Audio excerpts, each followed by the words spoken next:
I still remember the sound of that clock on the wall ticking as we sat in the lawyer's office. Each tick felt heavier than the last. The air was still, and none of us dared to speak. My brother, David, sat across from me, his jaw tight, his hands folded like he was bracing for a storm. My sister, Sarah, sat beside me, her eyes red from crying. That day was supposed to bring us closure. Instead, it brought silence. Our parents had been gone only 3 weeks. The funeral flowers were still fresh on their graves. I thought we'd come together in their memory. Maybe hold hands, maybe cry one last time. But as the lawyer began to read the will, I realized how fragile love can be when money stands in the middle. He cleared his throat and started listing the names, the house, the savings, the small things our parents had left behind, the furniture, my mother's jewelry, the land our father worked so hard for. Each word felt like it carried weight. I looked at David, hoping for a smile, or maybe a nod to say, "It's all right, we'll share everything." But his face was unreadable. Thought when the lawyer said my name first, that the house would go to me. I saw something shift in David's eyes. It wasn't anger yet. It was hurt, then disbelief, and finally, disappointment. He didn't say a word, but I felt it. That look stayed with me for days. Sarah reached for his hand, trying to calm him, but he pulled away gently. The lawyer kept reading, and I kept wishing he'd stop. Every sentence felt like it pushed us further apart. When it was over, none of us moved. The papers were signed, the words were spoken, but our hearts felt unfinished. I tried to speak, to say something kind, to remind them that this wasn't our parents' fault, but the words wouldn't come out. David stood up first. He buttoned his coat, looked at me, and said quietly, "I hope you're happy, Anna." Then he walked out. The door didn't slam, but the sound of it closing was louder than anything I'd ever heard. Sarah stayed behind for a few seconds. She looked at me with tears in her eyes and whispered, "He'll calm down." But I knew something had broken, something we couldn't fix right away. As I drove home that evening, I passed the old house, the one our parents built with their own hands. The lights were still off, but in my mind, I could see them sitting by the kitchen window, smiling at us like they always did. That was the day I realized families don't always fall apart because of anger. Sometimes they fall apart because of silence. After the will was read, nothing was the same. Before all the tension and quiet looks, before the papers and the arguments, we were just a family, simple, ordinary, and full of noise. Our parents, James and Mary, built that house with their own hands when I was barely 5. It wasn't big, but it was warm, the kind of home where the smell of baked bread would wake you before the sun did, and laughter came easier than complaints. David, Sarah, and I shared one small room growing up. We fought over blankets, took turns telling ghost stories, and whispered secrets we thought we'd never forget. I remember lying between them at night, feeling safe just hearing them breathe. Back then, we didn't care who owned what. Everything belonged to all of us. Our father worked at a small workshop, fixing old tools and farm equipment. He had rough hands but a gentle voice. He used to say, "A family is like a garden. You can't just take, you have to water it every day." At the time, I didn't understand what he meant. I do now. Our mother was the heart of everything. She was the kind of woman who remembered everyone's favorite meal and never let anyone leave the house hungry. Every Sunday, we'd all sit at the wooden table, the same one that would later be listed in that will, and she'd tell us stories from her childhood. We didn't realize how much those small moments were teaching us what love really looked like. When we grew older, things naturally changed. I got married first and moved a few miles away. David stayed with our parents to help with the workshop, and Sarah went off to nursing school. Life scattered us like leaves in the wind. We still came home for holidays, birthdays, or whenever Mom said, "Dinner's ready at 6. Those were the golden days, the kind where you didn't need much, just the sound of everyone together. I can still see Dad sitting by the porch, sharpening his tools, while Mom hummed an old tune in the kitchen. Sometimes I'd catch her looking out the window with that soft smile, the kind only mothers have when they see their children together. I think our parents always hoped we'd stay close after they were gone. Dad even said once, half joking, "Promise me you won't fight over my old toolbox." We laughed, all 3 of us. "Who'd want that rusty thing?" David said. Mom laughed the loudest. Funny how we laughed at something that would one day come true. Not the toolbox, but the fighting. When I think back now, I realize how much we took for granted. The closeness, the peace, the unspoken love that filled those walls. Before the silence, we were a family, a loud, loving, messy family. And sometimes I wonder, if we had known what was coming, would we have hugged a little longer, stayed a little later, said one more "I love you" before the world changed? The days after the funeral felt heavy, like the house itself was mourning. Every corner reminded me of them, the scent of my mother's soap in the bathroom, my father's jacket still hanging by the door. It was strange how a place once full of life could suddenly feel so still. We tried to stay together at first. David stayed in the house for a while, saying he wanted to keep things in order. Sarah and I visited every few days, bringing food, cleaning, pretending that keeping busy would keep us from breaking down. For a short time, it worked. We sat around the old kitchen table, sharing quiet meals, talking about small things, bills, chores, the garden, but behind every word, there was something unsaid. The grief had made us gentle on the outside, but tired on the inside. One afternoon, I found David in the garage, sorting through Dad's tools. He was lining them up carefully, one by one, trying to keep his things tidy. I asked softly. He didn't look up. "Just making sense of it all," he said. I smiled, but his voice had a sharp edge, one I hadn't heard before. Over the next few weeks, those edges grew sharper. He began talking about how much he'd sacrificed, how he stayed with our parents when the rest of us were gone. He wasn't wrong. He did stay, but the way he said it made me feel like love had turned into currency. Sarah tried to keep peace, as she always did. "We all helped in our own way," she'd say, trying to change the subject. But David wasn't listening anymore. He started talking about the property, about the land and the workshop. I could sense something building in him, resentment, maybe even entitlement. One evening, we sat on the porch watching the sunset, and I said quietly, "Mom and Dad wouldn't want us to argue about things." He looked straight ahead and replied, "Easy for you to say, you already have a house of your own." The words stung more than I expected. I didn't answer. Sometimes silence feels safer than truth.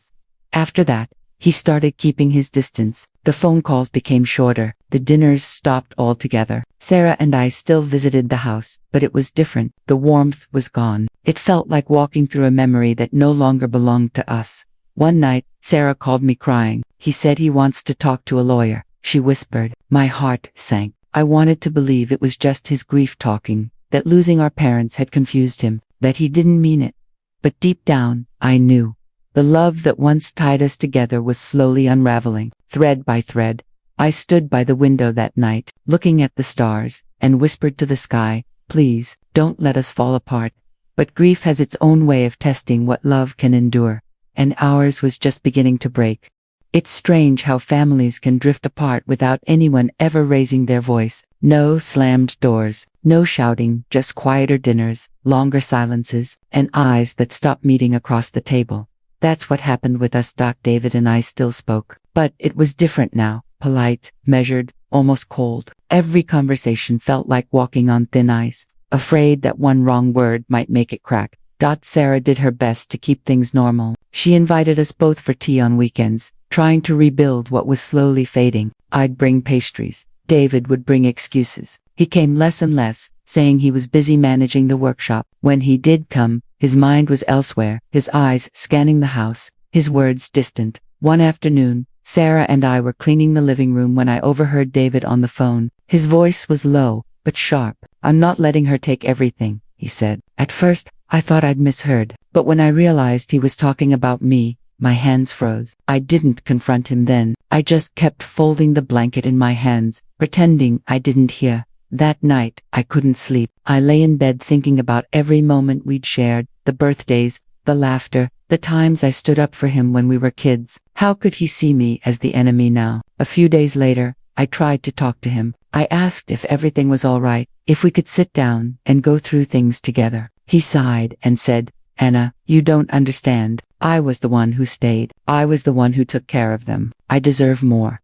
His words broke something inside me, not because of the money, but because of what they meant. He wasn't thinking about love or fairness anymore. He was thinking about what he deserved. "I know you stayed," I said quietly, "and they knew, too. That's why they trusted you. But we're all grieving, David. This isn't the time to measure love." He looked away. "Maybe that's easy for you to say." There it was again, that wall between us, built out of pain and misunderstanding. After that day, we barely spoke. Sarah became the bridge between us, carrying messages back and forth like a fragile messenger between two broken hearts. She'd say things like, "David's just hurt," or "Give him time." And I tried, I really did. But sometimes, silence grows roots. It becomes the ground you walk on, and before you know it, you've forgotten how to speak without hurting. One evening, I stood in the kitchen alone, washing dishes, and I caught myself whispering to no one, "Why can't we just be how we were?" The house answered with its own kind of silence, soft, hollow, and endless. Those were the words we never said, the ones that might have saved us, if only we'd spoken them in time. The morning of the reading felt colder than it should have been. A thin layer of fog covered the road as I drove to the lawyer's office, the same one my parents had visited years ago when they made their plans. I remember thinking how calm they looked that day, smiling, joking, as if they believed their children would never fight over anything. Now, sitting in that same room, I understood how fragile that faith had been. Sarah arrived first, quiet, as always. She sat beside me, her hands folded tightly in her lap. David came a few minutes later, avoiding my eyes as he took the seat across from us. I wanted to greet him, to start with something gentle, but the air was too heavy, so I just nodded. The lawyer, Mr. Reynolds, was a kind man who had known our parents for years. He smiled softly before beginning. "Your parents left this will with great care," he said. "They wanted everything to be handled fairly." The word "fairly" echoed in my mind like a warning. He began reading their words, not his, and each line felt like a thread pulling us apart. Mom's jewelry was to be divided among the three of us. The small savings account was to be shared equally. Then came the house, the one where we'd grown up, laughed, fought, cried. "To our eldest daughter, Anna," he read, "we leave the family home, in gratitude for the years of guidance, love, and care she has given to both her siblings." I froze. I hadn't expected that. Not at all. When I glanced at David, I saw it. That flash of disbelief, quickly followed by bitterness. His jaw tightened. He leaned back in his chair, eyes fixed on the papers as if they'd betrayed him personally. Sarah reached out to touch his hand, but he pulled away. Mr. Reynolds continued, unaware of the storm brewing in the silence. "The workshop and the adjoining land will remain shared property among all three children. It should have been a fair balance, a home for one, land for all." But in that room, logic didn't matter. Only emotion did. When the reading ended, there was no applause, no relief, just quiet breathing and a clock ticking in the corner. David stood first. "So that's it," he said, voice trembling. "You get the house, and I get paperwork." "David," I started gently. "They didn't mean it like that. They loved us equally." He looked at me then, not with hate, but with something deeper. "Hurt. If they loved us equally," he said softly, "they would have trusted me too." Then he left. The sound of the door closing felt final, like a chapter ending. Sarah sat still, tears slipping down her cheeks. I didn't cry then, not yet. I just stared at the empty chair where my brother had been, wondering how something meant to protect love could instead destroy it. After the will was read, nothing was the same. In the weeks after the will was read, it felt like a fog had settled between us, not thick enough to see, but heavy enough to feel. We no longer called each other just to talk. Messages went unanswered. Even when we did speak, our voices carried the weight of everything left unsaid. I tried to reach out at first. I sent David messages, simple ones, "How are you?" or "Do you need anything?" from the house. Most of them went unread. When he finally replied, it was short, "I'm fine. Don't worry about it." But I did worry. I worried about what was happening to us, to the bond. Our parents had spent their lives nurturing. Sarah tried to bring us together again. She invited us both to dinner one evening, hoping maybe a shared meal would remind us of who we were. I came early, helped her set the table, folded napkins, lit candles. When David arrived, his smile looked practiced, like he had worn it just for show. For a little while, it almost felt normal. We talked about the weather, about Sarah's job, about things that didn't matter. But when she mentioned the house, everything froze. David put down his fork. "I've been thinking," he said quietly. "Maybe we should sell it. Split the money evenly. It's only fair." The words hit me like a stone. I swallowed hard before replying. "That house is all that's left of them, David. They wanted it to stay in the family." His eyes darkened. "They wanted a lot of things, Anna." Sarah whispered, "Please, not tonight." But it was too late. I could feel the distance widening again, invisible but unbreakable. After that dinner, I didn't hear from him for months. The next time I drove by the workshop, it was locked and empty. His car was gone. That's when the loneliness set in, the kind that creeps in slowly and sits quietly beside you. I'd walk through the house and touch the walls, the door frames, the old photo on the mantel. Every creak of the floor reminded me of voices that no longer filled the rooms. Sometimes at night, I'd dream of my parents. In those dreams, we were all together again, Mom humming in the kitchen, Dad laughing at something David said, Sarah setting the table. And when I woke up, for a moment, I'd forget that everything had changed, but morning always brought reality back. The silence was too real, too sharp. Months passed. Birthdays went unsung. Holidays felt like chores. The warmth we once had turned into memories we avoided mentioning. And yet, somewhere deep down, I still believed time would heal us, that one day, David would call, or knock on the door, or simply say, let's start over. But that day didn't come. Not yet. The house stood still, waiting, just like I was, because even though families can break, part of you never stops hoping they'll find their way home again. It had been nearly 4 years since I last saw David. 4 years of birthdays missed, holidays spent apart, and phone calls that never came. By then, I had stopped expecting anything. I told myself I'd made peace with it, that some wounds simply don't close the way we want them to. Then, one quiet afternoon, in early autumn, there was a knock on my door. I wasn't expecting anyone. When I opened it, there he was, my brother, older, thinner, and carrying a kind of tiredness that went beyond his face. For a moment, we just stood there, neither of us knowing what to say. Hi, Anna, he finally murmured. His voice was softer than I remembered. I nodded, my throat tightening. Hi, David. We stood in silence for a few seconds before I stepped aside. Come in, I said quietly. He walked in slowly, his eyes drifting over the walls, the photos, the furniture that had stayed exactly the same since our parents' time. I saw his gaze stop on one old photograph, the three of us as children, sitting on the porch with ice cream melting down our hands. His eyes softened. You kept it all the same, he said. I didn't have the heart to change it, I replied. We sat at the kitchen table, the same table where so many of our family memories were made, and later, where our silence began. I poured him tea, and for a long while, we just sat there listening to the faint hum of the clock. Finally, he spoke. I shouldn't have left things the way I did. I looked at him carefully. His hands were trembling slightly as he held the cup. I was angry, he continued. Not at you, really. At everything. At losing them. At feeling like I wasn't enough. I told myself, you took what should have been mine. But the truth is, I pushed you away. I didn't say anything for a moment. My chest ached, not from anger, but from the years we'd lost. David, I said softly, I never wanted anything but for us to stay close. The house, the will, none of that ever mattered to me. You did, he looked down, eyes glistening. I know that now. I just wish I'd seen it sooner. We sat in silence again, but this time, it wasn't cold or distant. It was the kind of silence that heals instead of hurts.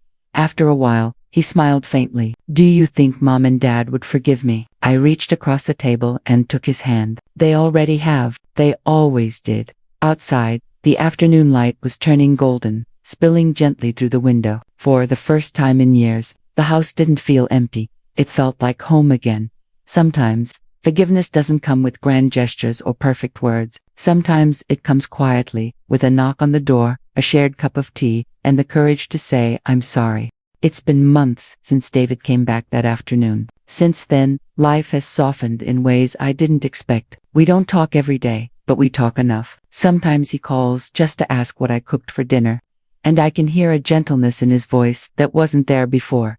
Sarah still visits often, her laughter filling the rooms again. The three of us even had dinner together last Sunday. It wasn't perfect. There were pauses, moments where our eyes met and looked away too soon, but there was warmth. And after everything that happened, warmth felt like a miracle. Sometimes.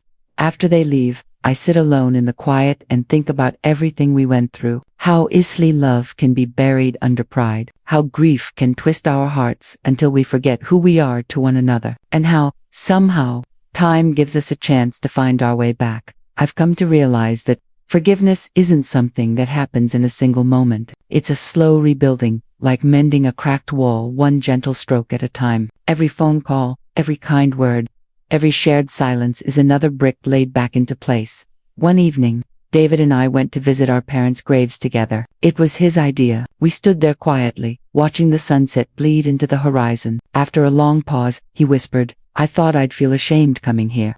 I looked at him and said, "You shouldn't.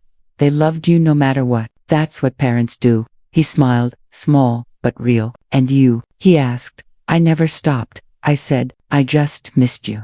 We didn't need more words after that. The wind carried everything else. When we left the cemetery, he held the gate open for me, a small gesture, but it meant everything. Now, when I walk through the house, it feels different, not because anything has changed, but because we have. The pain no longer echoes through the rooms. It lingers softly, like an old song that still knows the melody of love. I still keep my parents' photo on the mantle, the one of them, smiling in front of the house. Some nights, when I look at it, I whisper, "We're okay now. You can rest easy." They gave us so much, not just this house, or the things they left behind, but the lessons we didn't understand until it was almost too late. Love isn't proven by what's written in a will. It's proven by what remains after everything else is gone. The memories, the forgiveness, the choice to come home. If there's one thing I've learned, it's that families don't stay whole because of what they own. They stay whole because someone chooses to forgive, even when it hurts. And for us, that choice, that quiet, trembling forgiveness was what finally brought us back together, because in the end, it wasn't what we inherited that mattered. It was what we healed.